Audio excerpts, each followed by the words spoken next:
আজকে ঐকমত্য কমিশনের বৈঠকে ৩টা আলোচ্যসূচি ছিল। প্রধানমন্ত্রীর মেয়াদ, সংবিধান ও রাষ্ট্রের মূলনীতি এবং নির্বাচনী এলাকা নির্ধারণ। শেষে যে টপিকটা নির্বাচনী এলাকা নির্ধারণ, ওটা নিয়ে আর আলোচনার সুযোগ বা সময় হয় নাই। ২টা টপিক নিয়ে আলোচনা হয়েছে, প্রধানমন্ত্রীর মেয়াদ এবং মূলনীতি। তো প্রধানমন্ত্রীর মেয়াদের বিষয়ে একটা ঐকমত্য ছিল যে প্রধানমন্ত্রীর মেয়াদটা সীমিত করা প্রয়োজন। আমাদের যে বর্তমান ব্যবস্থা আছে সেই ব্যবস্থা থেকে আমাদের আহ পরিবর্তন করার প্রয়োজন, মেয়াদটা সীমিত করার প্রয়োজন। এবং আরেকটা ঐকমত্য ছিল যে সেটা ২ বার বা ২ মেয়াদ সেইভাবেই হয়তো সীমিত হবে। কিন্তু ২ বার হবে না ২ মেয়াদ হবে, সেটা নিয়ে আলোচনা চলছিল। এরপর একটা প্রস্তাব আসলো যে সর্বোচ্চ একজন ব্যক্তি কত বছর বা কত সময় প্রধানমন্ত্রী থাকতে পারবে সেটা নির্ধারণ করলে হয়তো ভালো হবে।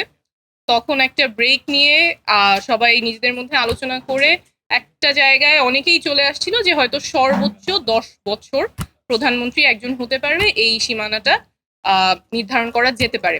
আমাদের ন্যাশনাল সিটিজেন পার্টির পক্ষ থেকে আমাদের প্রস্তাবনা ছিল যে একজন ব্যক্তি ২ বার শপথ নিতে পারবে, এই জায়গায় আমরা সীমা নির্ধারণ করার কথা বলেছিলাম। কিন্তু যদি ঐকমত্যের স্বার্থে সবাই সর্বোচ্চ ১০ বছর বলে বা সময় নির্ধারণের ক্ষেত্রে আমাদের সেটা ফ্লেক্সিবল থাকবে।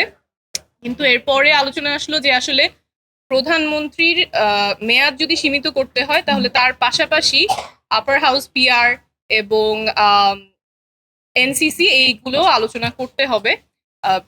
৩টা দল এই ক্ষেত্রে, যে সীমা যেটা ১০ বছর সীমা, অনেকেই ঐকমত্যে এসেছিলেন, সেখানে ৩টা দল দ্বিমত পোষণ করেছেন। এর মধ্যে বিএনপি ছিল। বিএনপির কথা ছিল যে আপার হাউস, পিআর, এনসিসি এগুলো একসাথে নির্ধারিত হতে হবে, কারণ না হলে প্রধানমন্ত্রীর ক্ষমতা অনেকটাই কমে যায়।